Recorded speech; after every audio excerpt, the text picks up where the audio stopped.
Coming off Friday, upsetting the #1 team in 5A. How were you guys able to pull it through to the very end in overtime? Well, we stuck together as a team. We had one common goal, and that was to win.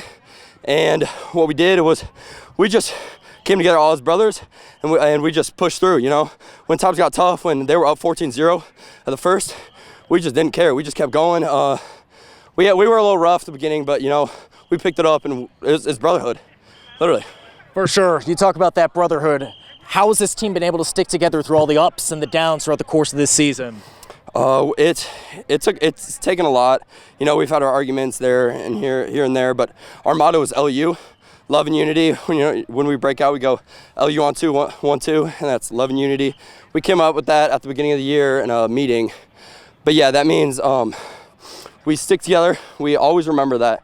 And if we're ever having hard times, usually one of the team captains or any of us, we usually get together, we talk about it. Like, we've had our scruffs and practice and stuff. We just come up and make up the next day. Well, you take a look at Friday, another huge matchup on deck with heading over to Carroll.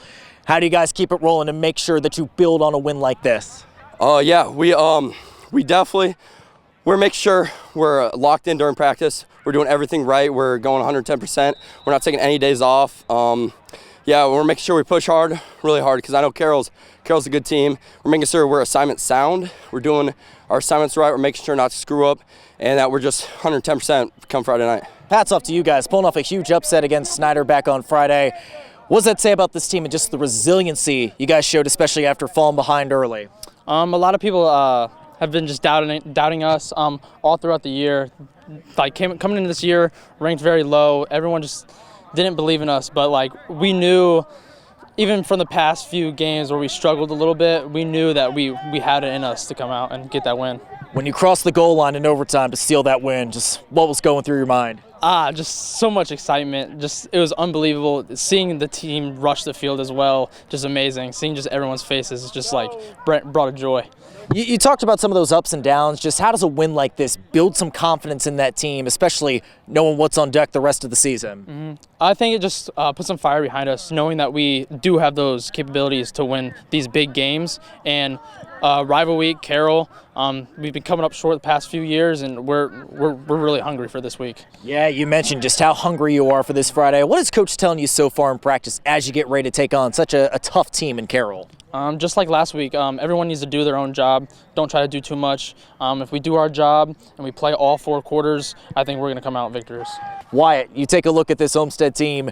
Huge win last Friday, upsetting Snyder. Just what does that say about this team and your ability to bounce back after falling behind early a bit?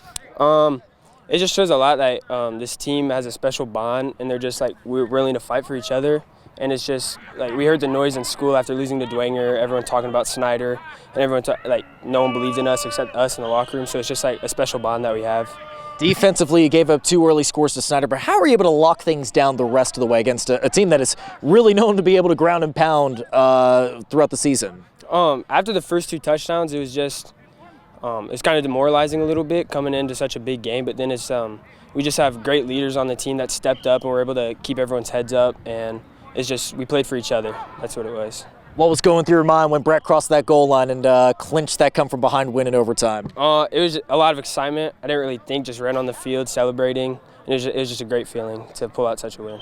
How does a win like this just build some confidence going forward, especially you guys are still in the thick of the SAC title chase with 3 games left? We knew we could compete with the big teams. We just haven't put together a game yet. So a win like that just shows what we're capable of, and we just plan on great practice moving on to Carroll. Yeah, speaking of big games, you just said Carroll. What is Coach telling you so far in practice as you get ready to take on your biggest rival? We just need to lock in and have a great week of practice, just sharpen stuff up. They whooped us last year, so that's kind of some more motivation for us. It was just a great week of practice, great focus, just get ready for Friday. Coach, you told us last Friday the only guys who believed that Homestead would come out on top of this were the guys in that locker room. What does that say about this team's resilience? Yeah, they've demonstrated that all year. They've fought hard, and they demonstrated again Friday night. We were down 14 points, and for them to stay with it and stay the course and to kind of wake up a little bit, and it was a lot of great things happened for that group. You guys were knocking on the door of a signature win all season. You were in it against Carmel. You were in it against Bishop Dwenger. How'd you guys finally put together 4 quarters of action and pull out a tough win against a team like Snyder? Well, it takes a full team effort, offense, defense, and special teams. And I felt like maybe second quarter on we played a lot better and played a lot harder, and that's what it takes. And I think what we're learning is just how hard you have to play every play in order to be successful. And I think that Friday night was an illustration. How does a win like this just build some confidence for this team who has some experience, some younger guys, just to propel them forward, especially knowing what's on deck the rest of the season? I mean, hopefully, it continues to learn that lesson about how hard they have to play, and I think they have. I mean, we're pleased with our efforts in practice, and it's good to see it translate into a win. No doubt. And looking ahead to this Friday, rivalry week across the SAC. You are heading up to Carroll. Huge game, not just for your team, but just for overall the SAC title race. What are you telling the guys in practice this week as you get ready to take on your biggest rival? I mean, stay the course. I think the opponent's worthy. It's going to be a great Friday night. All those great things make Indiana high school football special, and they get an opportunity to play a really good football team and see if we've gotten any better this week.